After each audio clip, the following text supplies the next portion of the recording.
m'appelle Cédric Zuffré, je viens du Val-d'Anivier. Je suis la deuxième génération de la boucherie de la Vallée à Vissois. Mon papa, ils ont commencé cette entreprise en 1988. Et du coup, c'est mon premier apprentissage, j'ai fait que ça. J'ai fait une année d'apprentissage à Salvan, puis après j'ai fini mon apprentissage ici à Vissois.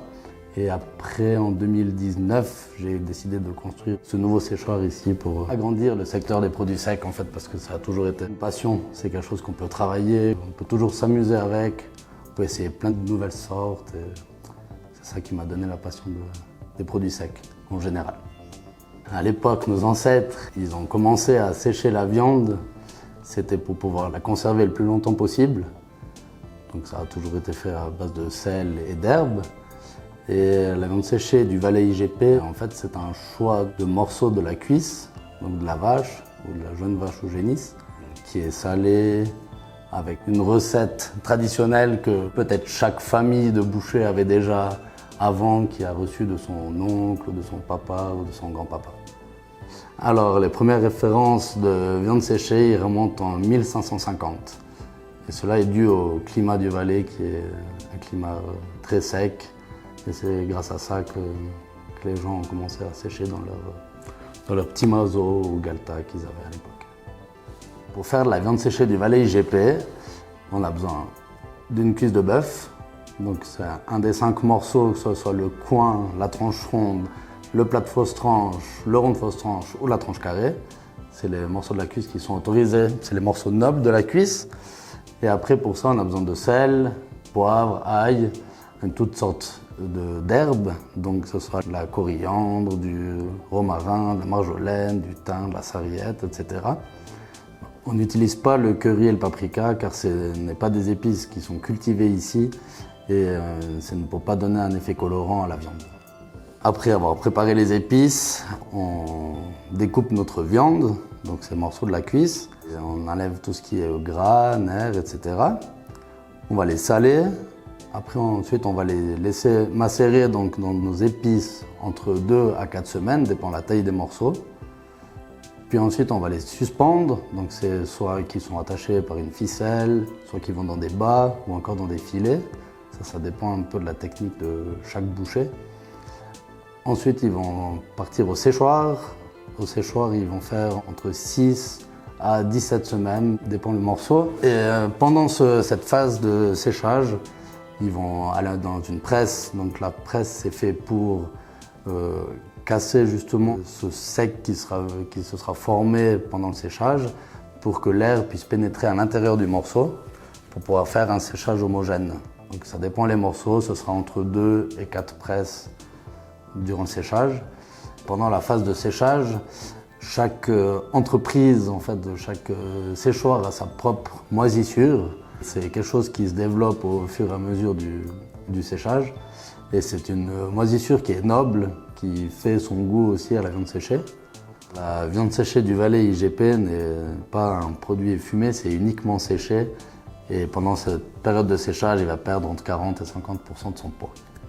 Pour pouvoir faire de la viande séchée du Valais IGP, il est obligatoire d'avoir de la viande suisse, donc certifiée suisse, ainsi que de faire cette viande séchée en Valais. Nous n'avons pas assez de bovins en Valais pour pouvoir faire un AOP. C'est pour ça que nous faisons de l'IGP et que nous avons le droit de nous fournir dans toute la Suisse. Pour faire du jambon cru du Valais IGP et du lard sec du Valais IGP, le procédé est le même que la viande séchée, donc on utilise toujours notre sel et nos herbes. Pour faire du jambon cru, on utilise la cuisse de porc. Et pour faire le lard, on utilise la poitrine sans os. Le temps de salaison et de séchage varie de nouveau entre les morceaux. Mais le jambon cru du Valais ainsi que le lard sec du Valais IGP ont une moindre perte de poids que la viande séchée. Pour fabriquer une saucisse sèche, on utilise de la viande de porc, de la viande de bœuf et un petit peu de lard aussi de porc. Tout ça, on va le hacher, ensuite le mélanger. Après, on va le mettre dans le poussoir donc pour faire une fabrication des saucisses.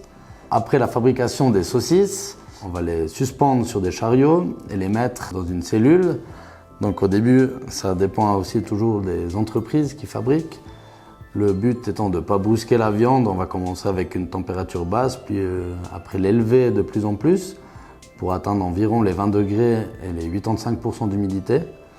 De là, on va faire ce qu'on appelle rougir la saucisse. Et au bout d'environ 48 à 50 heures, on va recommencer notre processus de descente. Donc on va de nouveau par 2 ou 3 étapes pour ne pas brusquer la viande. On va la faire atteindre une température d'environ 12 à 13 degrés avec un 70-75% d'humidité pour pouvoir la laisser sécher tranquillement.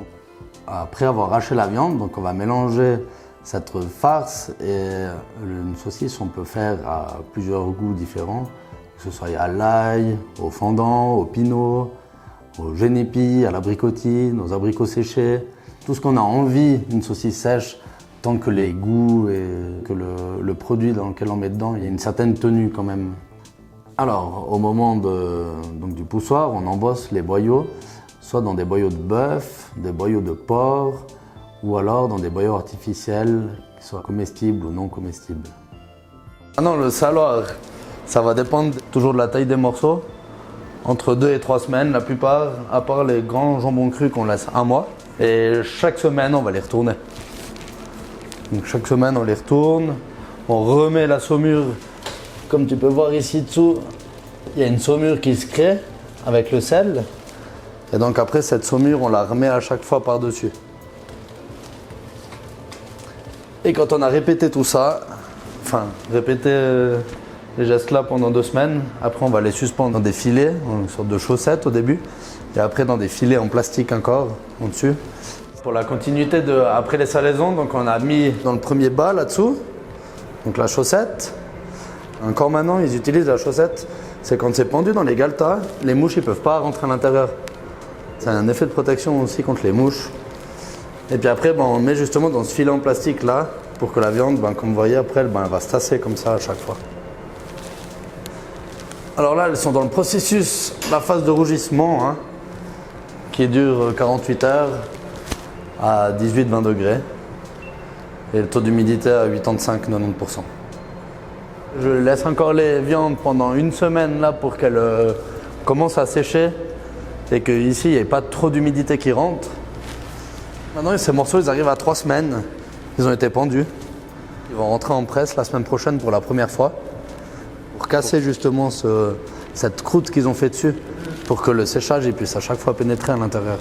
Donc le but principal de la presse, c'est ça, c'est d'avoir un séchage homogène. Et après, c'est de faire une jolie viande séchée, carrée, comme on les aime.